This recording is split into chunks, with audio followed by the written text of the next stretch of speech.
বাবা সর্বপ্রথম একটা কথা বলি, দেখবেন একই গ্রামে যদি 50টা বাড়ি থাকে আর সেই 50টা বাড়ির মধ্যে যদি 10টা বাড়িতে কোনো অনুষ্ঠান থাকে, অর্থাৎ বিয়ে বাড়ি, মনোযোগ দিয়ে শুনবে, বিয়ে বাড়ি যদি থাকে তাহলে আমাদের বাঙালিদের বিয়ে যেটা নিয়ম কানুন হয় সেটা একই রকম হবে, সবটাই একই রকম হবে। হয়তো কোনো কোনো বাড়িতে গিয়ে দেখবেন আপনার সেদিনে নেমন্তন্ন আছে ওই 10টা বাড়ির মধ্যেই, হ্যাঁ, হয়তো কোনো কোনো বাড়িতে যেদিন যে রান্না বান্না তার বাড়িতে হয়েছে কিন্তু সেই বাড়িতেও দেখবেন হয়ে গেছে, ঠিক আছে। এবার সত্যি কথা বলুন তো বাবা, ওই মেনুটা যদি একই হয়, খাবার সময় যখন টেবিলে বসবেন পরিবেশনটা কি একই হবে? হবে না। মেনুটা একই হলেও পরিবেশনটা কিন্তু একই হবে না। 10টা বাড়িতে কি হবে কি হবে না? হবে না বাবা। কোন বিয়ে বাড়িতে দেখবেন যাবেন 10টা বিয়ে বাড়ির মধ্যে কেউ দেখবেন জলের মতো আগে মেনু কার্ড দিয়েছে, আবার দেখবেন এখন নতুন যুগ উঠেছে বাবা, রাধা বল্লভীর সাথে ভাতও করছে। আবার দেখবেন কোন কোন বিয়ে বাড়িতে ভাতটা আগে দিয়েছে, রাধা বল্লভীটা পরে দিয়েছে, রাধা বল্লভীটা আগে দিয়েছে, ভাতটা পরে দিয়েছে। তাহলে মেনুটা একই হলেও, খাবারের ব্যবস্থাটা একই হলেও পরিবেশনটা কিন্তু একই নয়। তদ্রূপ এই যে ভগবানের গুণকথা, রাসলীলা, ভক্ত হরিদাস, নিত্যানন্দ মিলন, শ্রীকৃষ্ণের জন্ম, কুঞ্জ বর্ণ একই। যেসব কীর্তনীয়রা আসবেন, রাসা গাইবেন, কিংবা শারদচন্দ্র পবনমন্দ বিপিনে ভরল সময় বন্ধ গাইবে, কারণ সব লীলারই যদি পদাবলী চেঞ্জ করা যায়, কিন্তু রাসের পদাবলী কারো চেঞ্জ করার অধিকার নেই বাবা। হয়তো এখন তো কীর্তনীয়রা অনেক মডার্ন হয়েছে, যে যার মতো গাইছে ঠিকই বাবা, কিন্তু যাবে কোথায়? কিছুক্ষণের জন্য হলো সে বেপথ হয়ে গেল, তাকে কিন্তু সঠিক পথে আসতেই হবে তো বাবা।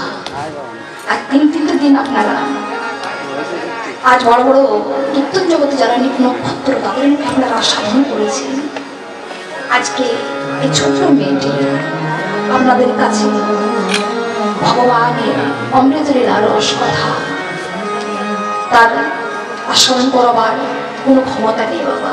তবে শাস্ত্র বললেন না, বৈষ্ণব কিংবা হরিব যাহারে অবশ্যই কৃষ্ণ কথা বলিবারে পারে।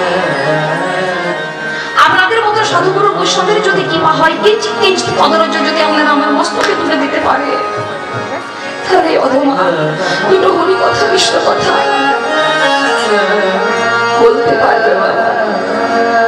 তাই চলুন, কালকে আপনারা রাসলীলা সাধন করেছেন, রাসলীলার শেষে আপনারা যারা যারা ছিলেন নিশ্চয়ই শুনে দেখেছেন, যিনি কলকাতার সুনামধন্য খ্যাত বিখ্যাত কীর্তনিয়া গৌরাঙ্গ সুন্দর চক্রবর্তী মহাশয়, উনি গানটা গান করেছেন।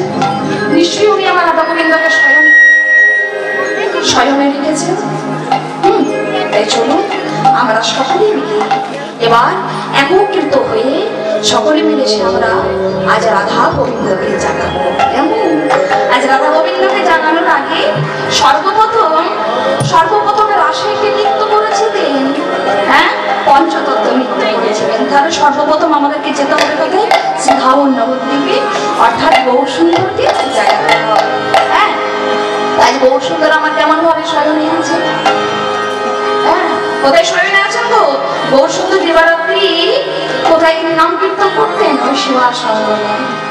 হ্যাঁ, তাহলে চলুন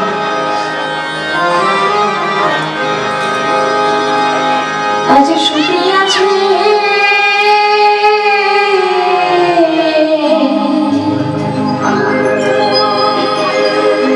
আমার গোরা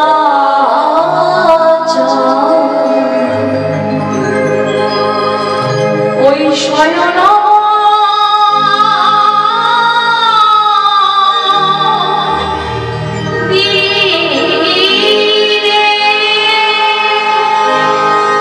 শুতে আসবে